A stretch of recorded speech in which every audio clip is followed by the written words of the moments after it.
ಕಲ್ಮಠ ಮಹಿಳಾ ಕಾಲೇಜಿನಲ್ಲಿ ಮಹಿಳಾ ಕಲೋತ್ಸವ.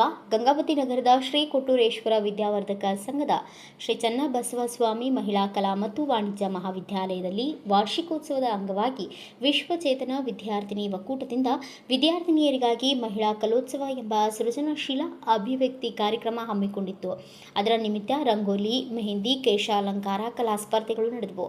ಭಾರತೀಯ ಪಾರಂಪರಿಕ ಶೈಲಿ ಮತ್ತು ವಿನ್ಯಾಸ ಎನ್ನುವ ವಿಷಯ ನೀಡಲಾಗಿದೆ. ಸುಂದರವಾದ ಮುಕ್ತ ರಂಗೋಲಿ ಮತ್ತು ಚಿಕ್ಕಿ ರಂಗೋಲಿಗಳನ್ನು, ಭಾರತೀಯ ಶೈಲಿಯ ಮೆಹಂದಿಗಳನ್ನು ಮತ್ತು ವೈವಿಧ್ಯವಾದ ಕೇಶವಿನ್ಯಾಸಗಳನ್ನು ಪ್ರಸ್ತುತಪಡಿಸಿದರು.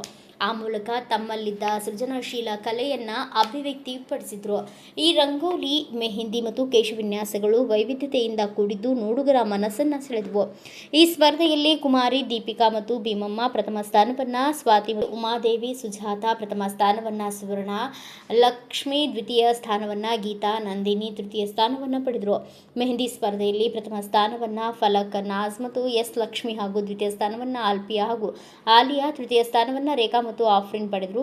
ಕೇಶಾಲಂಕಾರ ಸ್ಪರ್ಧೆಯಲ್ಲಿ ಪ್ರಥಮ ಸ್ಥಾನವನ್ನು ದುರ್ಗಮ್ಮ ಮತ್ತು ಜುಲೇಖಾ ಹಾಗೂ ದ್ವಿತೀಯ ಸ್ಥಾನವನ್ನು ಭಾಗ್ಯಲಕ್ಷ್ಮಿ ಮತ್ತು ವೀಣಾ ಪಡೆದರು. ಈ ಸ್ಪರ್ಧೆಗಳಿಗೆ ಮಹಾವಿದ್ಯಾಲಯದ ಮಹಿಳಾ ಉಪನ್ಯಾಸಕಿಯರಾದ doctor Sharada Patil, doctor Vanishree Patil, doctor Zarina, Shanthamma Dinni, Vijayalakshmi, Rashmi, Shivamma, Hampamma ನಿರ್ಣಾಯಕರಾಗಿದ್ದರು. ಪ್ರಾಚಾರ್ಯ ಡಾಕ್ಟರ್ ಶರಣಬಸಪ್ಪ ಕೋಲ್ಕಾರ್, ಉಪ ಪ್ರಾಚಾರ್ಯ doctor K M. Basavaraj, professor G. Basavaraj, doctor Suresh Gowda, professor Rudragowda ಮುಂತಾದವರು ಉಪಸ್ಥಿತರಿದ್ದರು.